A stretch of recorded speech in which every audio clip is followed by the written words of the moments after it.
আসসালামু আলাইকুম, সবাইকে শুভেচ্ছা জানাচ্ছি। মাসুম মাহবুব দেখছেন ওপেন দ্য ইউটিউব চ্যানেল এবং মাসুম মাহবুব ফেসবুক পেজ। দর্শক, আজকের ভিডিওটি খুবই গুরুত্বপূর্ণ। ব্রেকিং সংবাদের সঙ্গে থাকবে ডিপ স্টোরি। আমাদের কয়েকজন গুরুত্বপূর্ণ আমার দর্শক আমাকে আজকে নক দিয়েছিলেন। পুলিশের দুজন ডিএজি ছিলেন, এর মধ্যে সেনাবাহিনীর খুব ঊর্ধ্বতন কয়েকজন আমার খুব ক্লোজ কাছের বড় ভাই। তারা ফোন করেছিলেন যে মাসুম একটু ডিপ স্টোরি চাই। কালকে নাকি দুটো স্টোরি তাদের খুব ভালো লেগেছিল, অর্থাৎ কয়টা বোম মেরেছে, কয়টা ফাটিয়েছে, কয়জন মানুষ মারা গেছে, এটার চেয়েও এই মুহূর্তে যুদ্ধের গতি প্রকৃতি কোন দিকে যেতে পারে, আমেরিকার বর্তমান অবস্থা, ইরানের বর্তমান অবস্থা, এটা কোথায় গিয়ে থামবে, বাকি এই বিষয়গুলোর একটু খুঁটিনাটি বিশ্লেষণ তারা শুনতে চেয়েছেন। আশা করি আজকের যারা দর্শক তারা অনেক মজা পাবেন আজকের স্টোরিটা যারা শুনবেন।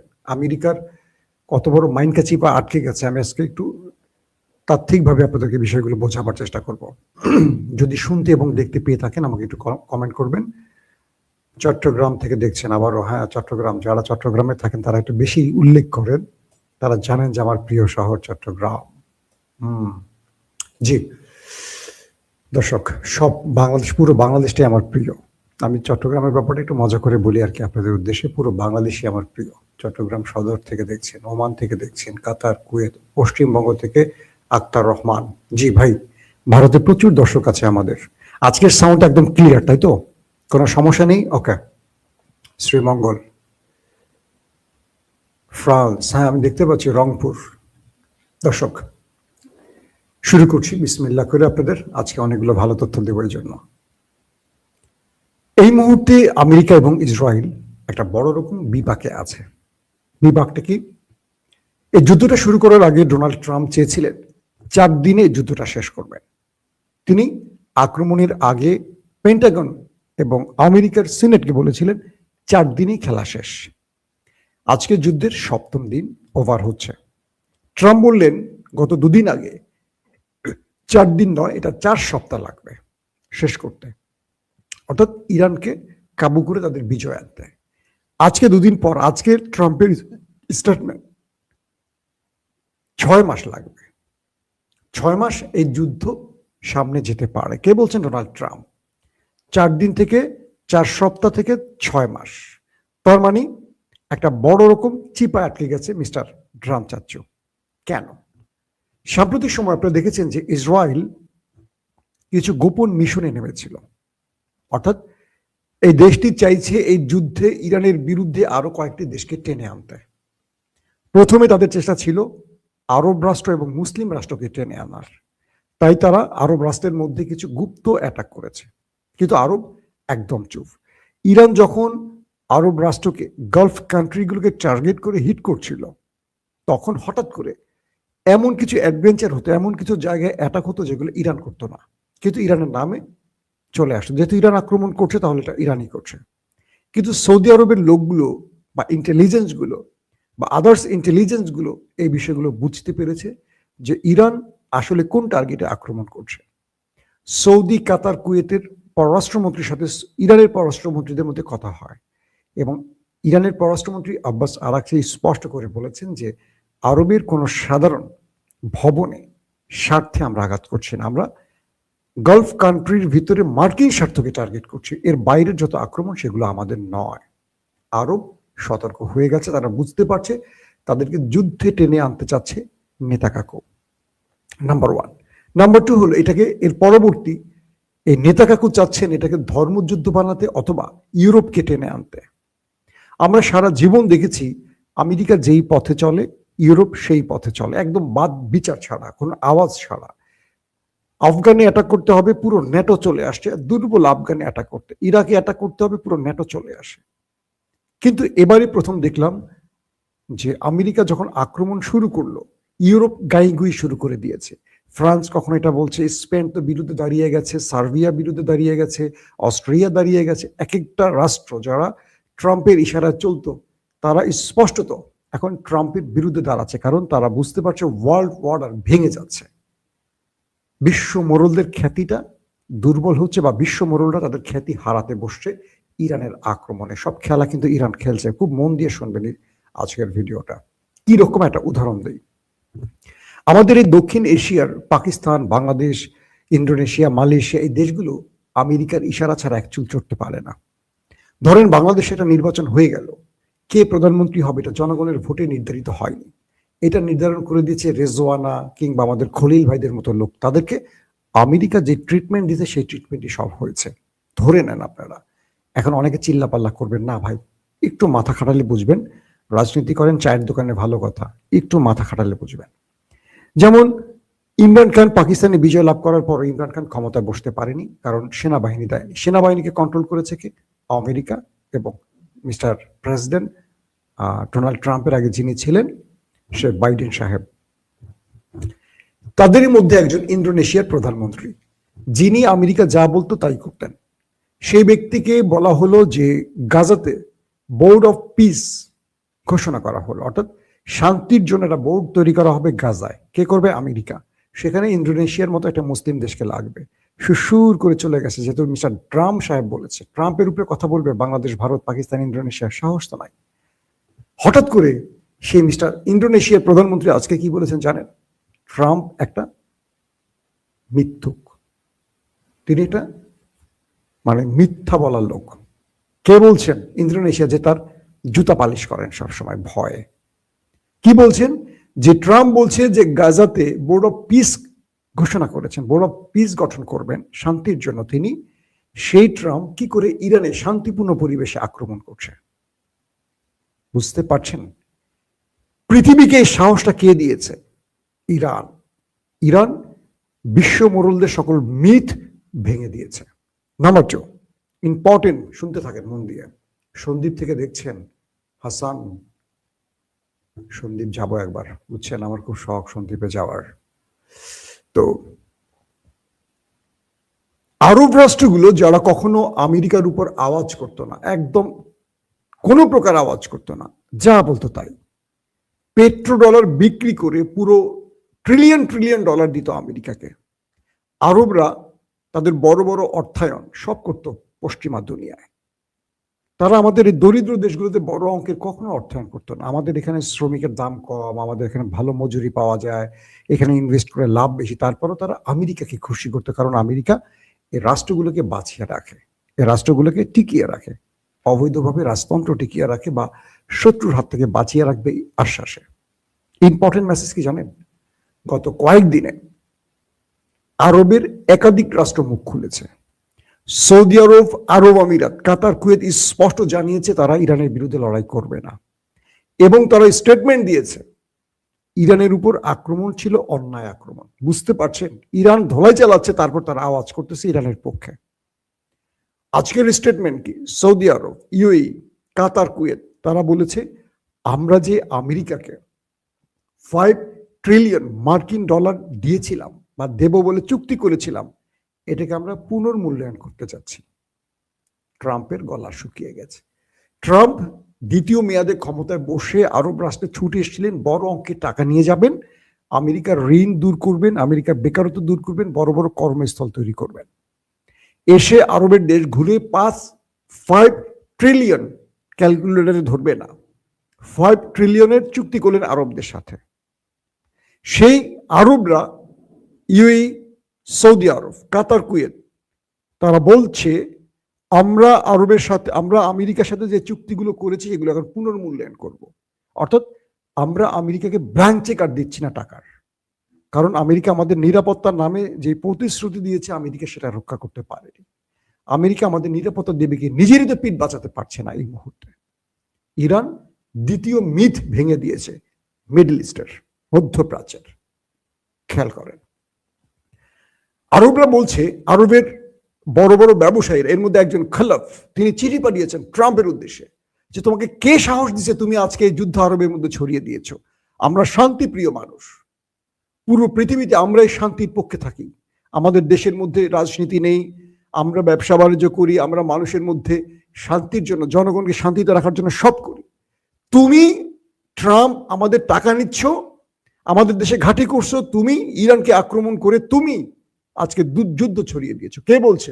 আরবের একজন ধনাঢ্য ব্যবসায়ী মিস্টার খলফ। তার স্টেটমেন্ট গণমাধ্যমে আপনারা দেখেছেন।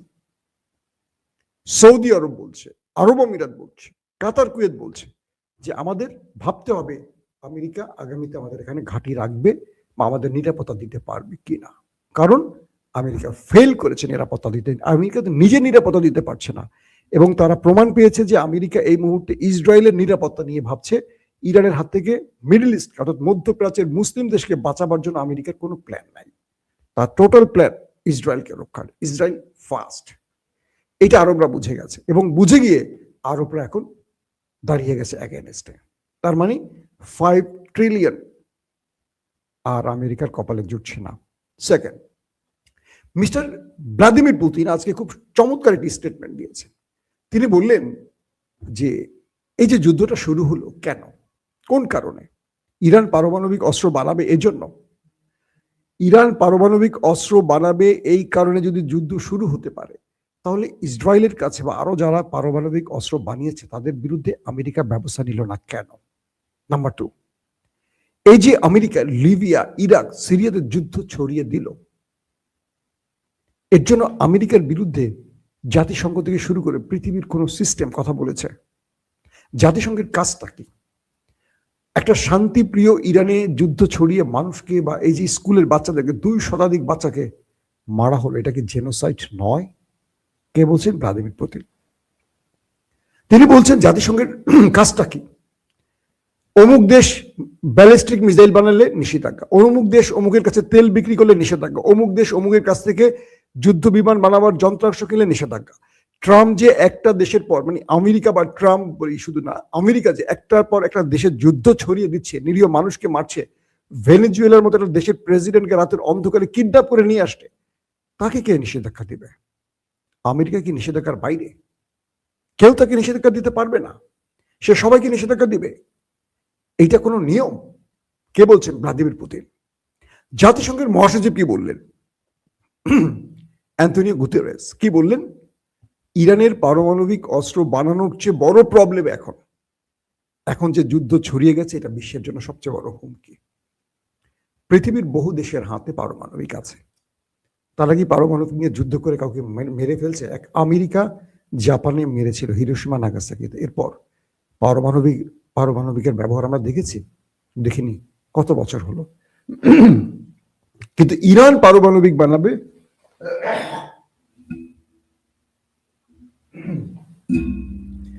ইরান পারমাণবিক বা নিউক্লিয়ার অস্ত্র বানাবে এই ভয়ে এই দেশটাকে যে ধ্বংস করা হচ্ছে, এটার যৌক্তিকতা কি? কে বলছেন? জাতিসংঘের মহাসচিব। তিনি বলছেন বর্তমান সময়টা ইরানের পারমাণবিক তৈরির চেয়েও ভয়ঙ্কর। একটা বিষয় খেয়াল করেন, ইরানের ভেতর থেকে এখন আলোচনা উঠছে যে তারা পারমাণবিক এখন বানাবে। অল্প দিনের মধ্যে হয়তো ঘোষণা পাবেন আপনারা। কারণটাকে, এতদিন তাদের সর্বোচ্চ নেতা আয়াতুল্লাহ আলী খামিনি বলেছেন পারমাণবিক অস্ত্র তৈরি হারাম, কারণ এটা একটা জাতিকে পুরো ধ্বংস করে ফেলে। যে কারণে ইরান তাদের কথা রেখেছে, কখনো পারমাণবিক অস্ত্র বানায়নি। তারা শান্তিপূর্ণ কর্মসূচি হিসেবে নিউক্লিয়ার সমৃদ্ধ করেছে, পাওয়ার প্ল্যান্ট বা চিকিৎসা বিভিন্ন কারণে। আয়াতুল্লাহ আলী খামিনি কিন্তু এখন আর নাই। আয়াতুল্লাহ আলী খামিনি যেহেতু নেই, তার বক্তব্য এখন আর নেই। ইরান বলছে তারা এখন পারমাণবিক বানাবে। কেন বানাবে? যুদ্ধ থামানোর জন্য। ভালো করে খেয়াল করেন, পাকিস্তানে পারমাণবিক আছে, ভারত এত বড় দেশ, এত বিশাল সেনাবাহিনী, পৃথিবীর অন্যতম সামরিক বাহিনীর দেশ ভারত, পাকিস্তানের বিরুদ্ধে যুদ্ধের আগে ভারত 14 বার চিন্তা করে। ইসরায়েলের মতো দেশ পাকিস্তানকে খেয়ে দিতে চায়, কিন্তু ভয় পায় পারমাণবিক আছে। পৃথিবীর সব দেশই পাকিস্তানকে একটু আলাদাভাবে আলাদা নজরে দেখে। কেন? পারমাণবিক আছে। ধরেন উত্তর কোরিয়া, এই দেশটির ভেতরে কি চলছে? এই দেশের মানুষ স্বাধীন, এই দেশের যেই বাটা আছে প্রেসিডেন্ট যা চায় তাই করতে পারে। আমেরিকা বলেন, ইসরায়েল বলেন, পুরো পৃথিবী তাকে কেউ কিছু করতে পারে না, কারণ তার কাছে পারমাণবিক আছে, তার কাছে মিসাইল আছে। অর্থাৎ যার কাছে পারমাণবিক আছে তাকে আক্রমণ করার সাহস কেউ করে না। তো ইরান বলছে যে আমাদের এই মুহূর্তে পারমাণবিক লাগবে এই কারণে যে আমরা যুদ্ধ থামাতে চাই। আমাদের কাছে পারমাণবিক নেই বলে আজকে ইসরায়েল আমাদের আক্রমণ করছে, আমেরিকা আক্রমণ করছে। যদি আমাদের কাছে পারমাণবিক থাকতো, আজকে ওরা কি আমাদের উপর আক্রমণের সাহস করতো? আসলে এই যুক্তিটা খুব ভালো যুক্তি, কারণ ইরানের কাছে নেই বলে তারা ইরানকে দুর্বল করছে। ইরানের কাছে এসে পড়লে কেউ সাহস করবে না আক্রমণের, কারণ তখন তারা ভয় পাবে যে ইরানে আক্রমণ করলে ইরান তো পারমাণবিক চার্জ করবে। পাকিস্তানকে কেউ ঘাটে না একটা কারণে। তো ইরান তারা এখন এই পারমাণবিক বা নিউক্লিয়ারের দিকে এগুচ্ছে, এটা মোটামুটি বোঝা যাচ্ছে। এটা কিন্তু আব্বাস আরাকচিও বলেছেন। আসেন, আজকে নেতা কাকুর বাড়িতে একজন জার্মান সাংবাদিক ঢুকেছিলেন। বাড়িতে মানে তার দেশে ঢুকেছিলেন, ভিসা নিয়ে গেছেন। তিনি রিপোর্ট করছেন। তিনি রিপোর্টে দেখাচ্ছেন পুরো তেল আবিব মানে রাজধানীটা কিভাবে ছারখার করে ফেলেছে ইরান আক্রমণ চালিয়ে। তিনি দেখাচ্ছেন ক্যান্টনমেন্টের ভিতর, তিনি বলছেন যে আমি সেনা সদর দপ্তরে ঢুকতে পারছি না, তবে সবচেয়ে বেশি আঘাত হয়েছে এখানে সামরিক স্থাপনাগুলো, অর্থাৎ খামেনি বাহিনী তেল আবিবের ভেতরে বা নেতাকাকুর দেশটির ভেতরে ব্যাপক পরিমাণ সামরিক স্থাপনা ধ্বংস করে ফেলেছে। মোসাদ হেডকোয়ার্টার, সিনবাদ হেডকোয়ার্টার, তাদের গুরুত্বপূর্ণ সামরিক ক্ষেত্রগুলো, কেন্দ্রগুলো একদম মিশিয়ে ফেলেছে মাটির সাথে। তিনি বলছেন যে আমরা সামরিক সদর দপ্তরের দিকে যেতে পারছি না, নিরাপত্তা বাহিনী আমাদের যেতে দিচ্ছে না। কিন্তু ফুটেজ দেখাচ্ছে, কে জার্মান সাংবাদিক, এবং বলছে যে আমাদেরকে নিষেধ করা হচ্ছে দেশটির পক্ষ থেকে, মানে ইসরায়েলের পক্ষ থেকে, যেন কোনো গণমাধ্যমে ফুটেজ দেখানো না হয়। শুধু তাই নয়, বিভিন্ন গণমাধ্যমের স্যাটেলাইট ইমেজ নেওয়ার সুযোগ আছে, বিবিসি, সিএনএন এর মতো বড় বড় গণমাধ্যমের। ইসরায়েল তাদের কাছে অনুরোধ করেছে তারা উপগ্রহের মাধ্যমে কোনো ছবি নিয়ে ইসরায়েলের ভেতরের দূর অবস্থা যেন না দেখায়। কোথায় ভয় পাচ্ছে নেতা কাকু বুঝতে পারছেন? তার মানে তার দেশের ভেতরের কি অবস্থা এবার কল্পনা করেন। রাখে না কিছু, ইরান একদম গাজা বানায় ফেলাইছে। আবার মার্কিন একজন সাংবাদিক, তিনি এসছেন ইরানে। প্রথমে তিনি গাড়িতে করে লাইভ করলেন, এরপর ইরানের শহরে ঘুরলেন। তিনি যে রিপোর্টটি করলেন, মেবি তিনি সিএনএন এর, তিনি যে রিপোর্টটি করলেন সেই রিপোর্টে তিনি বললেন যে আমি ইরানের মধ্যে ঢুকেছি, ইরানের বিভিন্ন জায়গায় স্বাভাবিক আবাসস্থলগুলোকে ধ্বংস করা হয়েছে, মানুষের সাধারণ বাড়িঘর ধ্বংস করা হয়েছে। এবং তিনি বলছেন যেখানে ইসরায়েলের মানুষ সাইরেনের ভয়ে বাংকারে গর্তে গিয়ে ঢুকছে বা বাংকারে গিয়ে আশ্রয় নিচ্ছে, তারা প্রত্যেকে প্যানিক অ্যাটাকের মতো পড়ে গেছে। তারা সবাই অসুস্থ হয়ে গেছে মানসিকভাবে, কারণ সারাদিনই সাইরেন বাজছে, একটু পর পরই একটু পর পরই। ইরান কি করছে, দফায় দফায় মারে। 5টা ধরেন মারে কম দামি, তারপরে 5টা 2টা মারে দামি, তারপরে আবার 3টা মারে কম দামি, এরকম করে। তো জনগণগুলো বাঁচার জন্য করে কি, সাইরেন বাজলে বাংকারে ঢোকে, মানে উপরে উঠতে পারে না। উপরে উঠেছে তারা খাবার দাবার কিনবে, সে সুযোগটি দিচ্ছে না, তাদেরকে শুধু পাগলের মতো দৌড় খাওয়াচ্ছে এখন ইরান।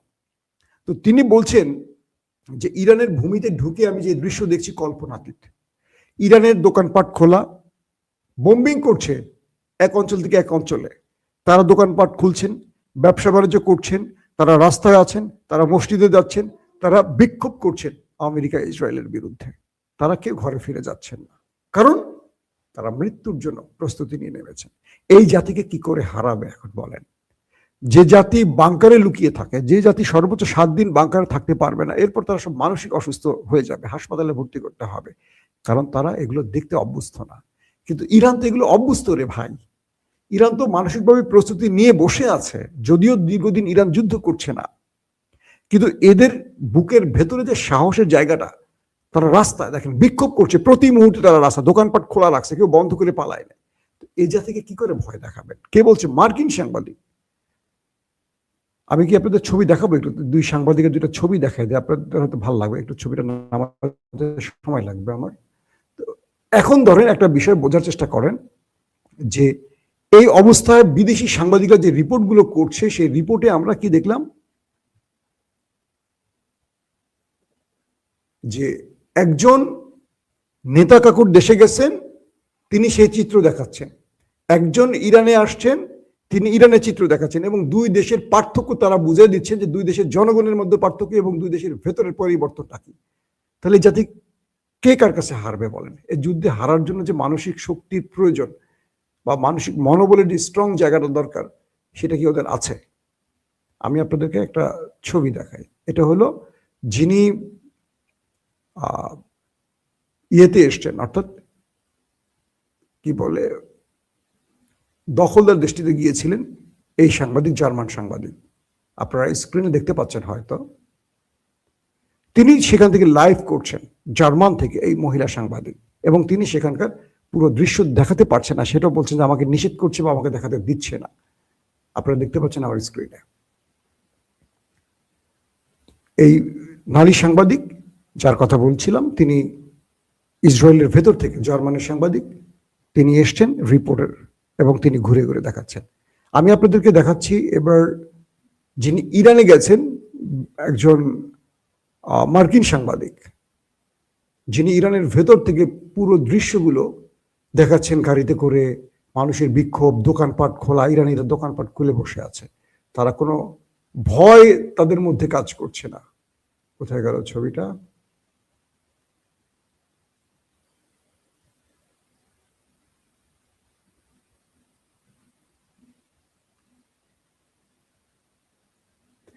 এখন একটা বিষয় আমাদের বুঝতে হবে যে এই জাতিকে হারানোর খুব কঠিন হয়ে পড়বে, এটা খুব সহজ কাজ নয়।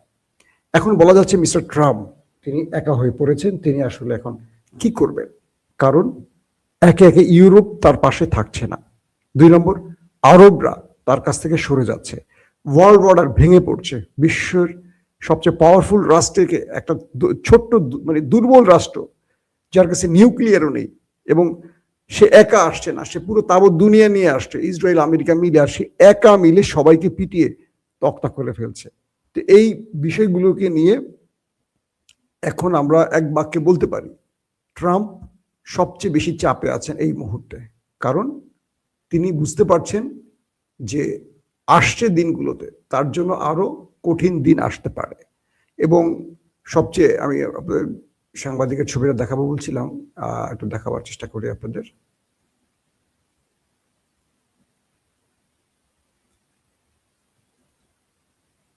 আপনারা দেখতে পাচ্ছেন আমার স্ক্রিনে, ইনি হলেন সেই সাংবাদিক যিনি ইরানে প্রবেশ করেছেন, মার্কিন সাংবাদিক CNN এর। তিনি রিপোর্ট করে পুরো ডিটেল দিয়েছেন। এখন যুদ্ধ কোন দিকে যাচ্ছে আসেন আমরা বেশি লম্বা করব না, আপনারা রোজা রাখার মধ্যে আছেন, সবাই কষ্ট হবে,